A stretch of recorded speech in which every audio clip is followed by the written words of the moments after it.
स्वागत है आपका प्रेरणा पथ में, जहां हम जीवन को देखने की नई दृष्टि खोजते हैं। आज हम बात करेंगे उस सच्चाई की जिसे जानकर दुख भी समझदारी में बदल जाता है। अध्याय 1, शांति वन का सौंदर्य। हिमालय की गोद में, जहां सुबह की पहली किरणें पर्वतों को चूमती थी और हवा में शांति की मधुर सुगंध तैरती थी, बसा था एक छोटा सा गांव, शांतिवन। ये गांव अपनी प्राकृतिक सुंदरता और आत्मिक शांति के लिए जाना जाता था।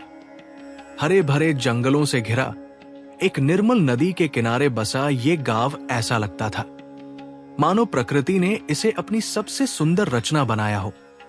नदी के किनारे कमल के फूल सूरज की रोशनी में खिलखिलाते और उनके बीच से गुजरती हवा गांव वालों के मन को सुकून देती। शांति वन के बीचों बीच एक प्राचीन बोधि वृक्ष खड़ा था, जिसकी शाखाएं इतनी विशाल थी कि वे आकाश को छूती प्रतीत होती थी। इस वृक्ष की छाया में गांव वाले एकत्र होते, जहां वे जीवन की गहन बातें करते, बुद्ध की शिक्षाओं पर विचार विमर्श करते और अपने सुख दुख साझा करते। गांव के लोग बौद्ध मार्ग के अनुयायी थे, जिनके लिए करुणा, ध्यान और सादगी जीवन का आधार थी। यहां हर घर में बुद्ध की मूर्ति थी और हर दिल में उनकी शिक्षाओं का प्रकाश। इस गांव में रहते थे एक बौद्ध भिक्षु, जिन्हें लोग आदर और प्रेम से आनंद भिक्षु कहते थे। आनंद भिक्षु का आश्रम गांव के बाहर एक शांत पहाड़ी पर था, जहां चारों ओर हरियाली और सन्नाटे का साम्राज्य था। आश्रम के आसपास फूलों की क्यारियां थी और एक छोटा सा तालाब था, जिसमें कमल के फूल तैरते थे। आनंद भिक्षु दिन का अधिकांश समय ध्यान और धर्म की शिक्षा में बिताते। उनके चेहरे पर हमेशा एक शांत मुस्कान रहती, जो देखने वालों के मन को तुरंत शांति देती। उनकी आंखों में एक गहरी समझ और करुणा झलकती थी, मानो वे संसार के हर दुख और सुख को देख चुके हों। गांव वाले आनंद भिक्षु को अपना मार्गदर्शक मानते थे। जब भी कोई मुश्किल आती, लोग उनके आश्रम की ओर चल पड़ते। उनकी हर बात में बुद्ध की शिक्षाओं का सार होता, जो सरल शब्दों में गांव वालों के मन को छू जाता। आनंद भिक्षु अक्सर कहते, जीवन एक क्षणिक धारा है, इसे पकड़ने की कोशिश मत करो, बल्कि इसके साथ बहना सीखो। जो है उसे स्वीकार करो और जो गया उसे प्रेम से विदा दो। शांति वन में हर दिन सूरज की पहली किरण के साथ एक नई शुरुआत होती। सुबह सुबह गांव वाले नदी के किनारे इकट्ठा होते, जहां वे बुद्ध के सूत्रों का पाठ करते और ध्यान में डूब जाते। बच्चे हंसते खेलते, महिलाएं भजन गाती और पुरुष खेतों में काम करने से पहले एक दूसरे के साथ जीवन की बातें साझा करते। ये गांव एक ऐसे परिवार की तरह था, जहां हर व्यक्ति एक दूसरे के सुख दुख में शामिल होता। लेकिन ये शांति हमेशा स्थायी नहीं थी।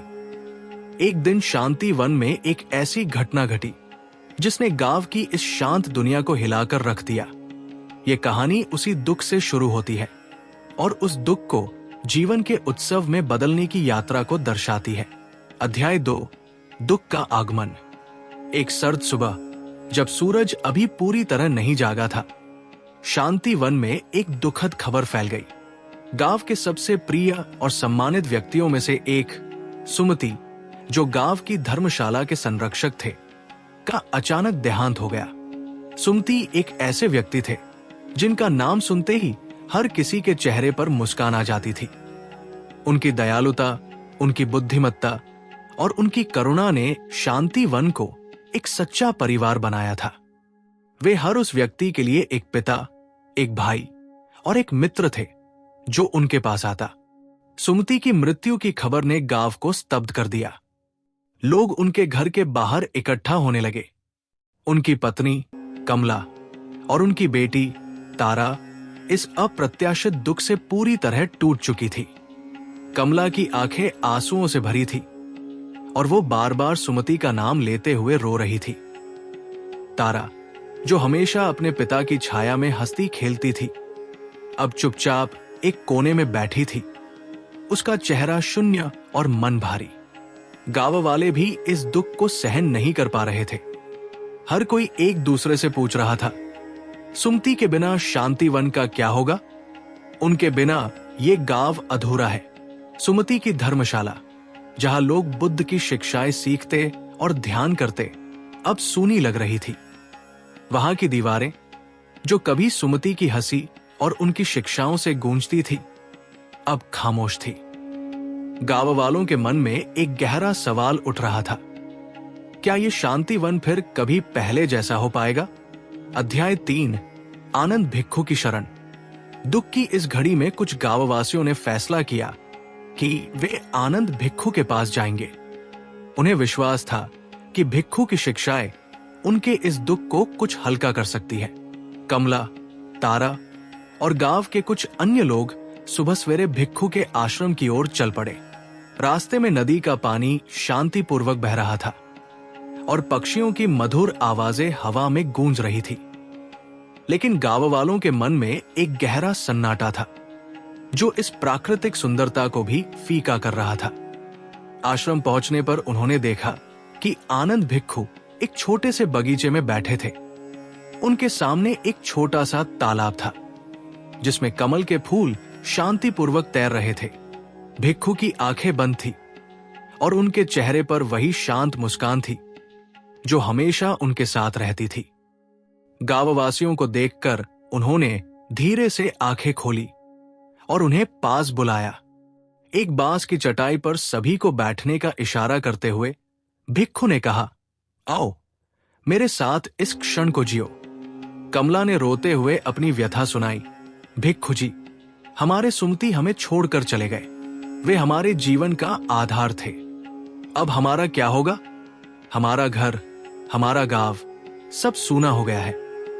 तारा ने भी कांपते स्वर में कहा, पिताजी के बिना मैं कैसे जीऊं?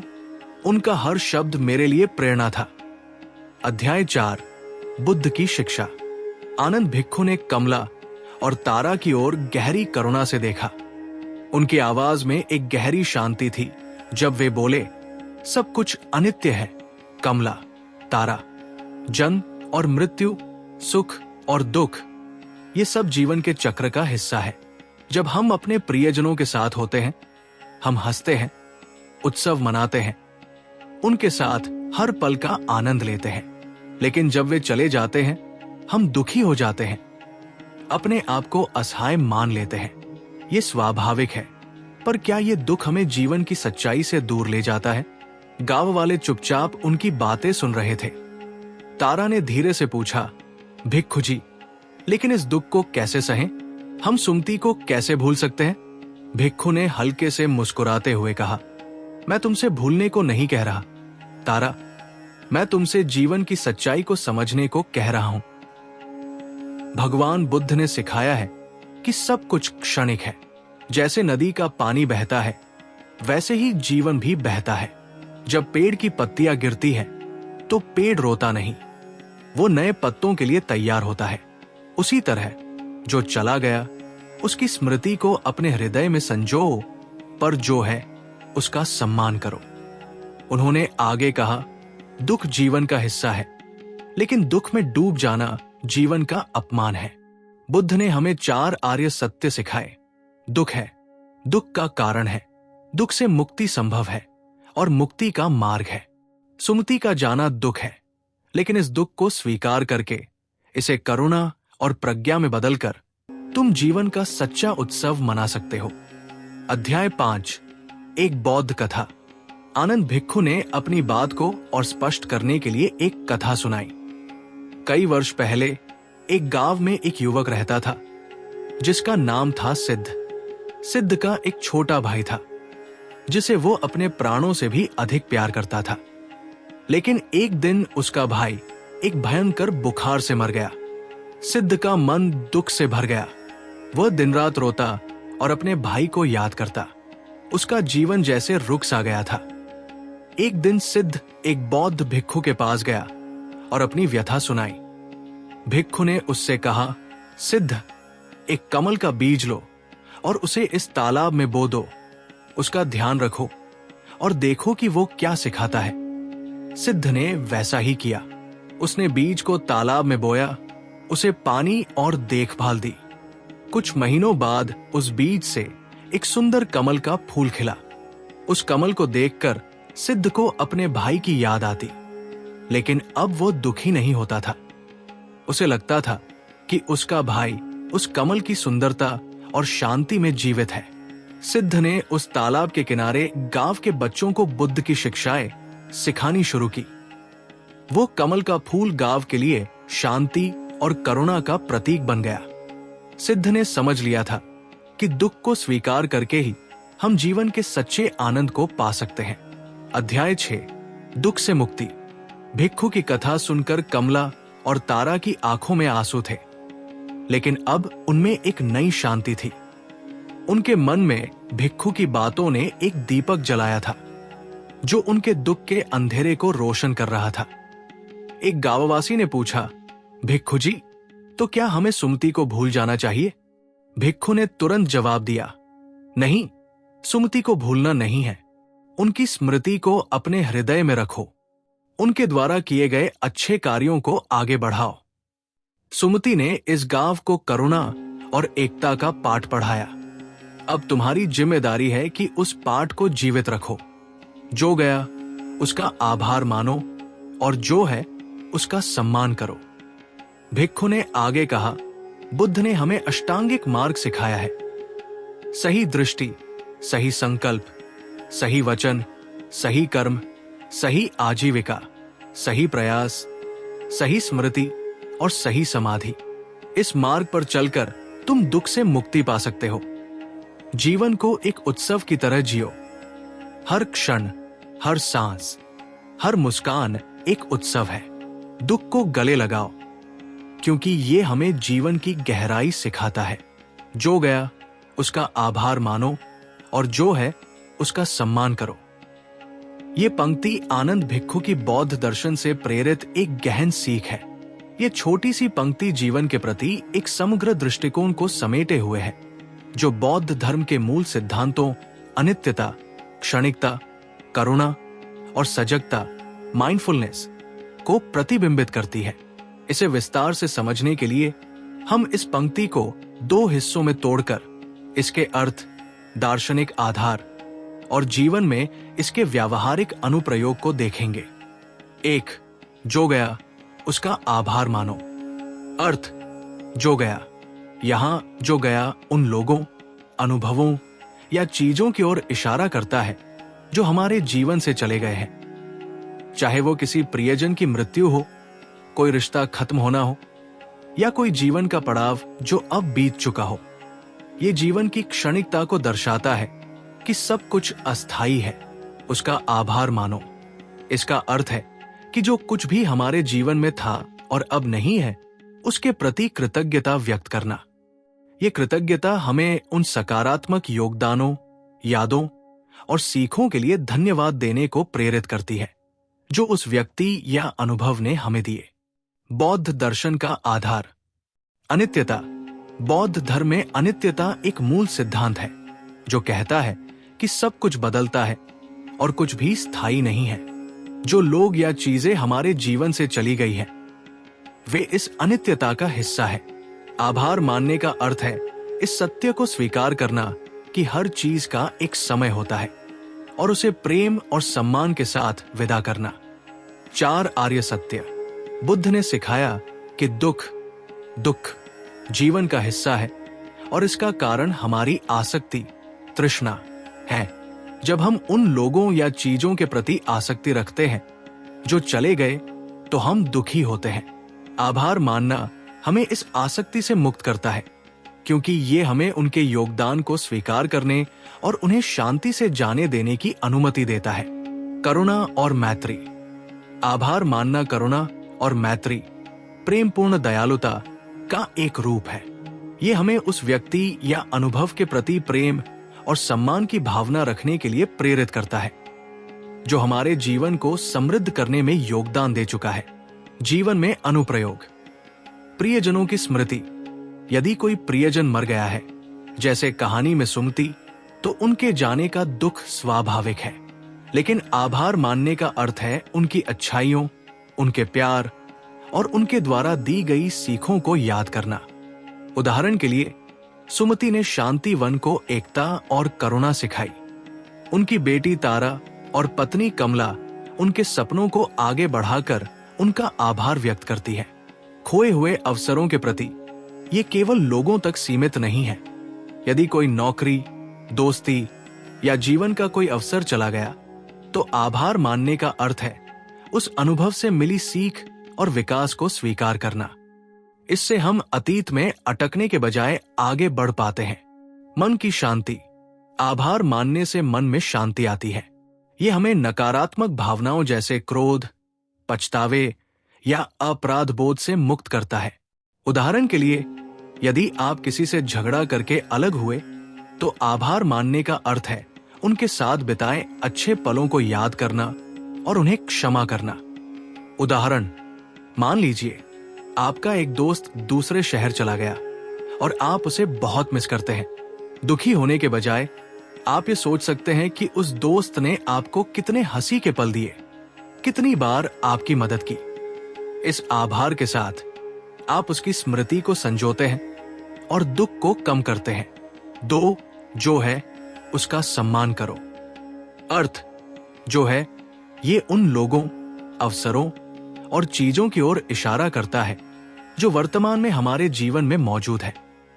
हमारा परिवार, दोस्त, स्वास्थ्य, प्रकृति या ये क्षण जिसमें हम सांस ले रहे हैं, उसका सम्मान करो।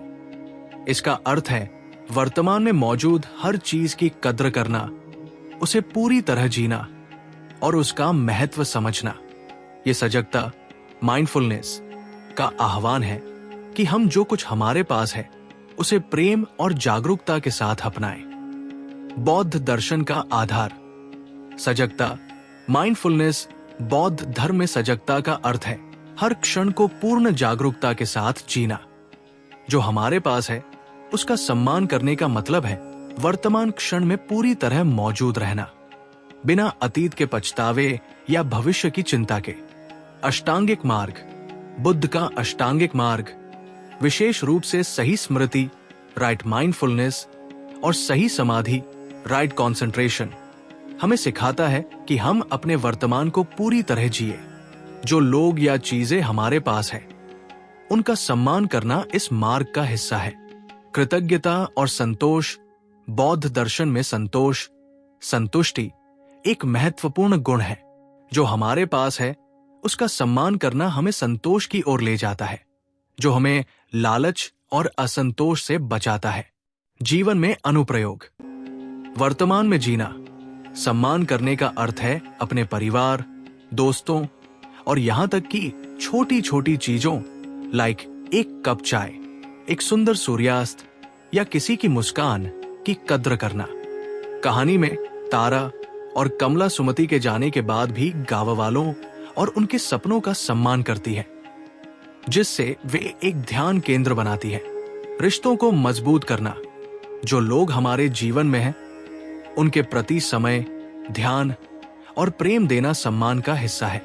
उदाहरण के लिए, अपने माता पिता या बच्चों के साथ समय बिताना, उनकी बात सुनना और उनके साथ गहरे संबंध बनाना। प्रकृति और जीवन की कद्र। ये पंक्ति हमें प्रकृति, स्वास्थ्य और जीवन की छोटी छोटी खुशियों का सम्मान करने के लिए भी प्रेरित करती है। जैसे एक पेड़ की छाया में बैठकर उसकी शीतलता को महसूस करना या अपनी सांसों के प्रति जागरूक होना। आत्मसम्मान, जो है में हम स्वयं भी शामिल हैं। इसका अर्थ है अपने शरीर, मन और आत्मा का सम्मान करना। उदाहरण के लिए, स्वस्थ भोजन करना, ध्यान करना और नकारात्मक विचारों से बचना। उदाहरण, मान लीजिए आप एक व्यस्त दिन में थक गए हैं, लेकिन आपका बच्चा आपके साथ खेलना चाहता है। उस क्षण को सम्मान करने का अर्थ है अपने काम को थोड़ा रोककर बच्चे के साथ समय बिताना, उसकी हंसी को महसूस करना। ये छोटा सा कार्य आपके और बच्चे दोनों के लिए आनंद लाता है। पंक्ति का समग्र अर्थ और महत्व। ये पंक्ति जीवन के दो पहलुओं, अतीत और वर्तमान, को संतुलित करने की सीख देती है। ये हमें अतीत के प्रति कृतज्ञता और वर्तमान के प्रति सजगता का संदेश देती है। बौद्ध दर्शन के अनुसार दुख का कारण हमारी आसक्ति और अज्ञानता है। जब हम अतीत को पकड़े रहते हैं या वर्तमान की उपेक्षा करते हैं तो हम दुख को न्योता देते हैं। लेकिन जब हम जो गया के प्रति आभार और जो है के प्रति सम्मान रखते हैं तो हम जीवन को एक उत्सव की तरह जी सकते हैं। कहानी के संदर्भ में आभार। कहानी में सुमति के जाने के बाद कमला और तारा उनके योगदान, उनके द्वारा बनाई गई धर्मशाला, उनकी करुणा और उनके सपनों के लिए आभार मानती है। वे सुमति की स्मृति को एक ध्यान केंद्र बनाकर जीवित रखती है। सम्मान। वे वर्तमान में मौजूद गांव वालों, उनकी एकता और सुमति के सपनों का सम्मान करती है। वे दुख में डूबने के बजाय जीवन को आगे बढ़ाने और सुमति के मूल्यों को जीवित रखने का फैसला करती है। उत्सव। इस प्रक्रिया में वे जीवन को एक उत्सव की तरह जीती है, जहां दुख और सुख दोनों को स्वीकार किया जाता है और हर क्षण को करुणा और सजगता के साथ जिया जाता है। व्यावहारिक सुझाव। 1. आभार डायरी। हर दिन कुछ मिनट निकालकर उन लोगों या अनुभवों के लिए आभार लिखें जो अब आपके जीवन में नहीं है। ये आपको उनके प्रति शांति और प्रेम महसूस करने में मदद करेगा। 2. सजगता अभ्यास। रोजाना 5 से 10 मिनट ध्यान करें, जहां आप अपनी सांसों और वर्तमान क्षण पर ध्यान दें। ये आपको जो है उसका सम्मान करने में मदद करेगा। 3. प्रेमपूर्ण कार्य। अपने आसपास के लोगों, परिवार, दोस्त या पड़ोसियों के लिए छोटे छोटे करुणा के कार्य करें, जैसे उनकी मदद करना या उनकी बात सुनना। 4. अनित्यता को स्वीकार करें। जब भी दुख आए, खुद को याद दिलाएं कि ये भी बीत जाएगा। ये आपको दुख से उबरने और वर्तमान को जीने की शक्ति देगा। निष्कर्ष। जो गया उसका आभार मानो और जो है उसका सम्मान करो एक सरल लेकिन गहन जीवन दर्शन है। यह हमें सिखाता है कि जीवन की क्षणिकता को स्वीकार करते हुए हम अतीत के लिए कृतज्ञ और वर्तमान के लिए सजग रह सकते हैं। ये पंक्ति हमें दुख से मुक्ति और सच्चे आनंद की ओर ले जाती है, जहां हर क्षण एक उत्सव बन जाता है। बौद्ध दर्शन के इस सिद्धांत को अपनाकर हम जीवन को करुणा, शांति और जागरूकता के साथ जी सकते हैं। अध्याय 7। शांति वन का पुनर्जन्म। आनंद भिक्षु की बातें सुनकर गांववासियों के मन में एक नई ऊर्जा जागी। वे समझ गए थे कि सुमति का जाना दुखद है, लेकिन जीवन को आगे बढ़ाना होगा। तारा ने फैसला किया कि वो अपने पिता के सपने को पूरा करेगी। सुमति हमेशा चाहते थे कि गांव में एक ध्यान केंद्र बने, जहां लोग बुद्ध की शिक्षाओं को गहराई से सीख सकें और ध्यान के माध्यम से शांति पा सकें। तारा ने गांव वालों के साथ मिलकर इस सपने को साकार करने की ठानी। कमला ने अपने दुख को एक नई दिशा दी। उन्होंने गांव की महिलाओं को इकट्ठा किया और एक करुणा समूह बनाया। इस समूह में महिलाएं एक दूसरे की मदद करती, बौद्ध सूत्रों का पाठ करती और करुणा के कार्यों में हिस्सा लेती। कमला कहती, सुमति कहते थे कि करुणा ही जीवन का आधार है। मैं उनकी बात को जीवित रखूंगी। गांव वाले भी एकजुट हो गए। उन्होंने सुमति की स्मृति में धर्मशाला को और सुंदर बनाने का फैसला किया। हर कोई अपने अपने तरीके से योगदान दे रहा था। कोई धन दे रहा था, कोई श्रम और कोई अपनी कला। धीरे धीरे शांति वन फिर से अपनी पुरानी रौनक में लौटने लगा। अध्याय 8। जीवन का उत्सव। कुछ महीनों बाद शांति वन में एक बड़ा उत्सव आयोजित हुआ। यह उत्सव सुमति की स्मृति में था, लेकिन यह दुख का नहीं बल्कि जीवन का उत्सव था। गांव में एक ध्यान केंद्र खोला गया, जिसका नाम रखा गया सुमति शांति केंद्र। इस केंद्र में गांव वाले और आसपास के लोग बुद्ध की शिक्षाओं को सीखने और ध्यान करने आते। केंद्र के उद्घाटन के दिन बोधि वृक्ष के नीचे एक बड़ा समारोह हुआ। उत्सव में गांव वाले इकट्ठा हुए। बच्चे बौद्ध सूत्रों का पाठ कर रहे थे। उनकी मधुर आवाजें हवा में गूंज रही थी। महिलाएं करुणा और शांति के भजन गा रही थी और पुरुष एक दूसरे के साथ बुद्ध के अष्टांगिक मार्ग पर चर्चा कर रहे थे। आनंद भिक्षु भी इस उत्सव में शामिल हुए। उन्होंने गांव वालों को देखकर कहा, यही है जीवन का उत्सव। तुमने दुख को स्वीकार किया और उसे करुणा और प्रज्ञा में बदल दिया। बुद्ध का आशीर्वाद तुम्हारे साथ है। उस दिन शांति वन में एक नई ऊर्जा थी। लोग हंस रहे थे, गा रहे थे और एक दूसरे के साथ प्रेम और करुणा साझा कर रहे थे। सुमति की स्मृति अब दुख का प्रतीक नहीं थी, बल्कि एक प्रेरणा थी। जीवन को पूर्ण जागरूकता और करुणा के साथ जीने की प्रेरणा। अध्याय 9, नई दृष्टि। उस दिन के बाद शांति वन में मृत्यु के दुख को भी जीवन के चक्र का हिस्सा मानकर स्वीकार करने की सीख फैल गई। लोग अब दुख में डूबने के बजाय बौद्ध मार्ग पर चलकर जीवन को एक उत्सव की तरह जीने लगे। आनंद भिक्षु की शिक्षाएं गांव के हर घर में गूंजने लगी। लोग एक दूसरे को याद दिलाते, सब कुछ अनित्य है। जो गया उसका आभार मानो और जो है उसका सम्मान करो। सुमति शांति केंद्र गांव का गौरव बन गया। यहां लोग न केवल ध्यान और बौद्ध शिक्षाओं के लिए आते, बल्कि ये एक ऐसा स्थान बन गया जहां लोग अपने दुखों को साझा करते और एक दूसरे को करुणा से गले लगाते। तारा और कमला ने सुमति के सपनों को न केवल जीवित रखा, बल्कि उसे और विस्तार दिया।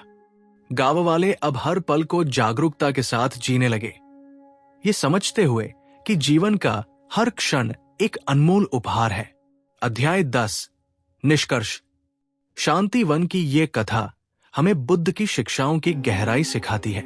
जीवन एक क्षणिक यात्रा है जिसमें सुख और दुख दोनों आते हैं, लेकिन बौद्ध मार्ग हमें सिखाता है कि दुख को समझकर उसे स्वीकार करके हम सच्चे आनंद को पा सकते हैं। आनंद भिक्षु की सीख हमें बताती है कि जीवन का असली उत्सव करुणा, शांति और जागरूकता में है।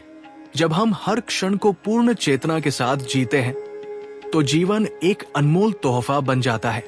ये कहानी हमें सिखाती है कि दुख और सुख, जन्म और मृत्यु सब कुछ जीवन के चक्र का हिस्सा है। हमें इसे गले लगाना सीखना चाहिए। जैसे कमल कीचड़ में खिलता है, वैसे ही हम दुख के बीच भी शांति और आनंद पा सकते हैं। शांति वन के लोग इस सत्य को जीकर दिखा गए और उनकी कहानी आज भी हर उस व्यक्ति को प्रेरित करती है जो जीवन को एक उत्सव की तरह जीना चाहता है। तो याद रखिए, जो गया वो एक अध्याय था और जो सामने है वो पूरा जीवन है। प्रेरणा पथ पर हर दिन जीवन को समझने की एक नई कोशिश होती है।